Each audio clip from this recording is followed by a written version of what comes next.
Hello friends, welcome back my another video guys. I hope you all are well.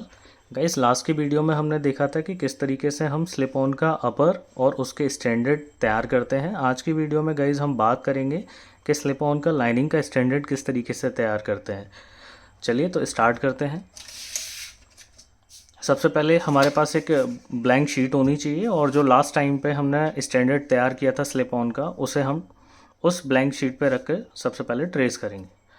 तो trace करते time हमें guys ये ध्यान रखना है कि जो आउटसाइड्स हैं हमारी स्टैंडर्ड की, वो सारी की सारी हमें ट्रेस करनी है टंग तक। यहाँ टी पॉइंट तक इसको लेकर आएंगे इसे। फिर उसके बाद ये जो ए पॉइंट मैंने आपको बताया था, ए पॉइंट सिर्फ यहाँ तक हम इसे ट्रेस करेंगे, इससे आगे नहीं करेंगे। उसके बाद क्वार्टर को ट्रेस करेंगे गाइज, क्वार्टर की टॉप लाइन।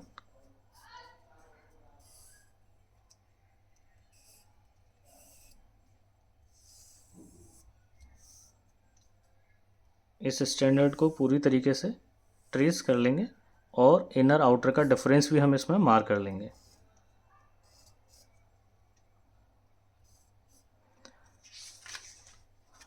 लाइक दिस, इस तरीके से, जैसा कि आप अभी देख सकते हैं, इस तरीके से हमें सिर्फ यहाँ तक स्टैंडर्ड को ट्रेस करना है। ठीक है, अब जो भी हमारी डिसकंटिन्यू लाइंस हैं, हम उन्हें पहले कंटिन्यू फॉर्मेशन में रखेंगे।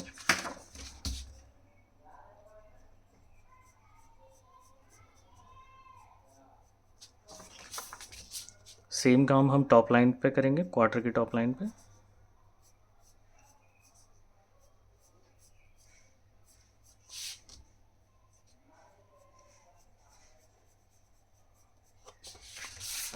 क्वार्टर के इस कर्व को भी हम मैच करेंगे।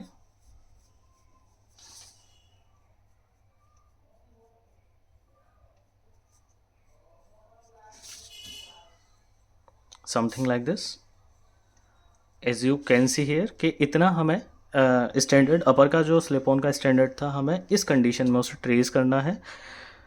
इसके बाद अब जो भी रिडक्शंस अभी तक हम करते आते थे लाइनिंग का स्टैंडर्ड बनाने के लिए, वो सारे के सारे रिडक्शंस हम करेंगे। फ्रंट पे -3 mm करेंगे, जो कि बैम पॉइंट से हमारा -3 mm आएगा। Something like this. उसके बाद गाइस, बैक, जो हमारा बैक कर्व था, यहाँ पे हम -2 mm करते थे और यहाँ पे हम -4 to 5 mm करते थे।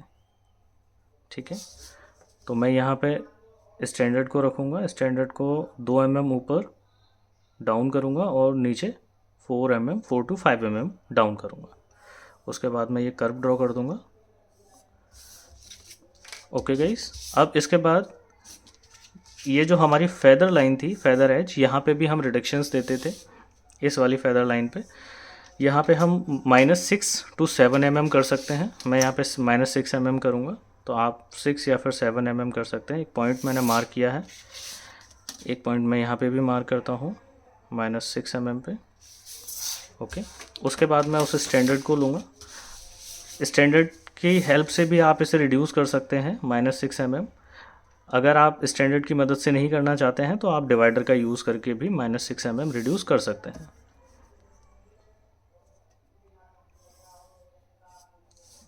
ये ऑल अराउंड जहाँ जहाँ तक हमारी फेदर एज होगी, वहाँ तक हमें -6 mm ही करना है। आप ध्यान रखिएगा इस चीज़ को।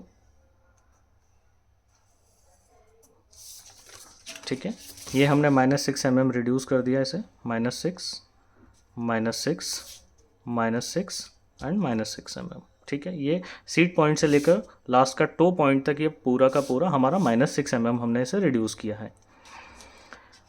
अब ये रिडक्शंस करने के बाद गाइस, अभी हमें यहाँ पे हमें कंपोनेंट्स को ट्रेस करना है। इसमें हम, क्योंकि ये लाइनिंग का स्टैंडर्ड है, तो इसमें हम 3 कंपोनेंट बनाएंगे। एक होगा हमारा बैम्प, एक होगा क्वार्टर और एक होगी हमारी हील ग्रिप। That's it. उससे ज़्यादा कंपोनेंट बनाने की ज़रूरत नहीं है, क्योंकि रीज़न ये है कि लाइनिंग के जो कंपोनेंट्स होते हैं दे आर नॉट विजिबल, तो उन्हें हम ज़्यादा डिज़ाइन देना या फिर उनमें और ज़्यादा से ज़्यादा कंपोनेंट बनाना, इस चीज़ का कोई सेंस नहीं बनता है।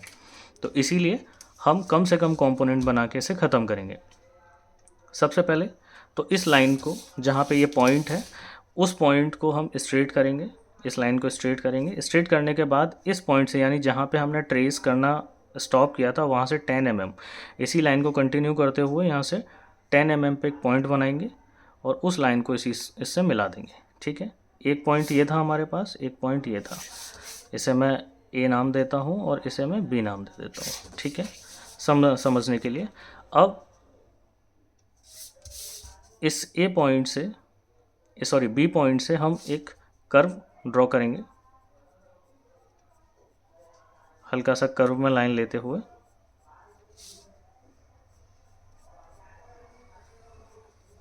इसके लिए कोई पर्टिकुलर मेजरमेंट्स नहीं है, आप अपने हिसाब से प्लस माइनस करके थोड़ा सा इधर उधर इसे ड्रॉ कर सकते हैं। बस आपको ध्यान ये रखना है कि ये वाली जो लाइन आप ड्रॉ करेंगे वो बी पॉइंट से, यानी जहाँ से ये पॉइंट हमने स्टॉप किया था वहाँ से हम इसे ट्रेस करेंगे। ठीक है, अब इसके बाद डिवाइडर में आप 10 mm का डिस्टेंस फिल करेंगे। 10 mm का गैप लेने के बाद इसी लाइन के ऊपर डिवाइडर को चलाते हुए एक इसके पैरेलली एक लाइन और हम ड्रॉ करेंगे। ठीक है, चलिए इसे ट्रेस कर लेते हैं।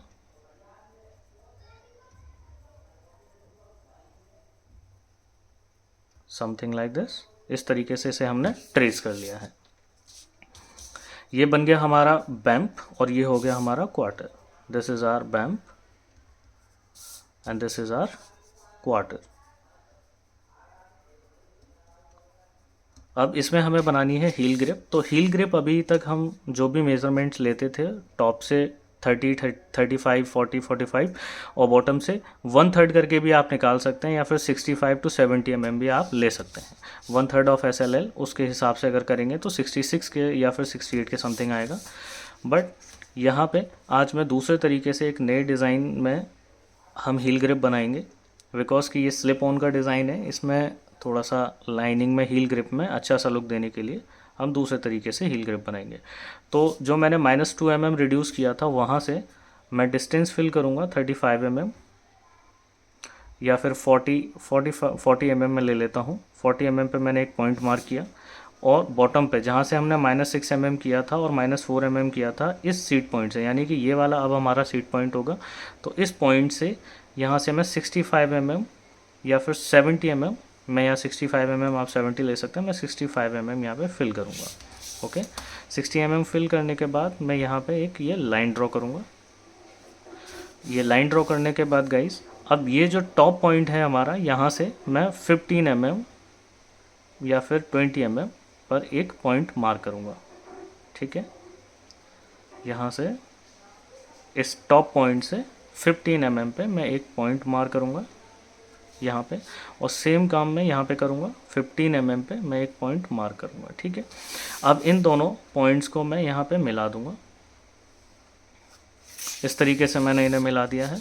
अब इसे कर्व देते हुए इसे कर्व की शेप में लाएंगे।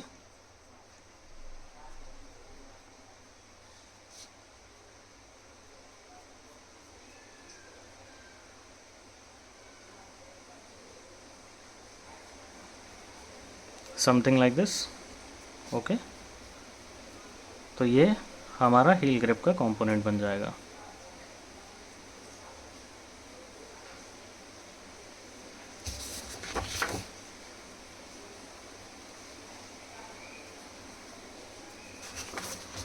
ये है हमारा हील ग्रिप का कंपोनेंट। ठीक है, अब ये क्या है, इसे हम इरेज कर देंगे। ये हमारा टोटली क्वार्टर का पार्ट हो जाएगा। ये हमारा पूरा का पूरा ये क्वार्टर है। ठीक है, और ये सिर्फ इतना सा कंपोनेंट हमारा हील ग्रिप का कंपोनेंट बन गया। क्लियर। अब इसमें हम कुछ एडिशंस करते हैं। टॉप लाइन पे हम 5 mm ट्रिमिंग अलाउंस ऐड करेंगे और यहाँ पे टंग पे भी हम ट्रिमिंग अलाउंस ऐड करेंगे 5 mm। ठीक है, चलिए वो कर लेते हैं।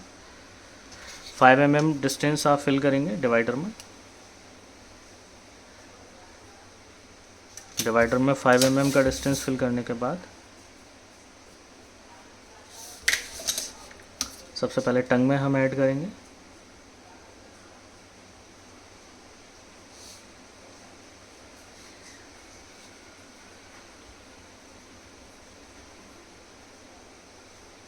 बस यहाँ तक। उसके बाद क्वार्टर में हम ऐड करेंगे,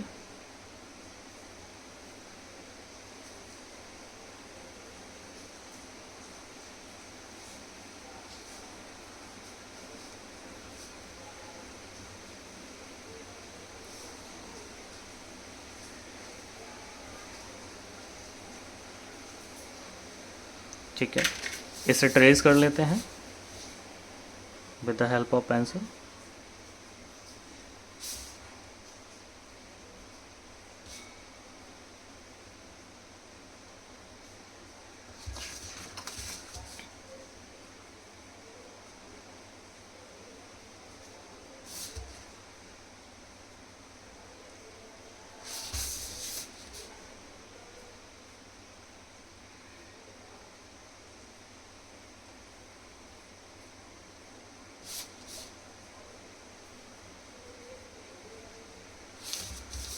समथिंग लाइक दिस। ओके। अब ये जहाँ पे ये पॉइंट, जहाँ पे हमारा टंग और क्वार्टर सेपरेट होना स्टार्ट हो रहा है, यानी यहाँ से इसका कर्व स्टार्ट हुआ और यहाँ से क्वार्टर का कर्व स्टार्ट हुआ, आप देख सकते हैं। तो इस पॉइंट को यहाँ से हम एक कट लगाएंगे, जो हमने टॉप लाइन पे हमने ट्रिमिंग अलाउंस ऐड किया है, क्योंकि यहाँ से आगे का ये वाला जितना भी हमारा 5 mm का मार्जिन है, जो अलाउंस है, वो हमारा स्टिच एंड टर्न कहलाएगा। यानी हम इसको पहले स्टिच करेंगे, फिर उसे टर्न कर देंगे, और यहाँ से आगे का ये जो भी हमारा अलाउंस है 5 mm, इसे हम कहेंगे ट्रिमिंग अलाउंस। ये एक्स्ट्रा मटेरियल होगा जिसे कि हम बाद में ट्रिम कर देंगे, ठीक है। ये हमारा यहाँ से एक कट बनाएंगे, कट से पहले का जो हमारा मार्जिन होगा वो क्या होगा, स्टिच एंड टर्न, और उसके बाद का होगा हमारा ट्रिमिंग, और टंग में ये हमारा टोटली ट्रिमिंग अलाउंस है। तो यहाँ पे ये हमने लाइनिंग का स्टैंडर्ड बना के तैयार कर लिया है। अब इसकी कटिंग कर लेते हैं। कटिंग ये ऑलमोस्ट क्या कंप्लीटली लाइनिंग का स्टैंडर्ड बन के तैयार है।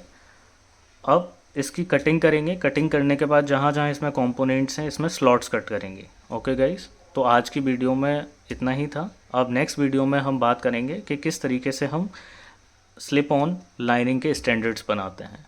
तो मैं इसकी कटिंग करके और स्लॉट्स बना के रेडी रखूँगा, आप भी इतना काम कीजिएगा। Thank you for watching the video.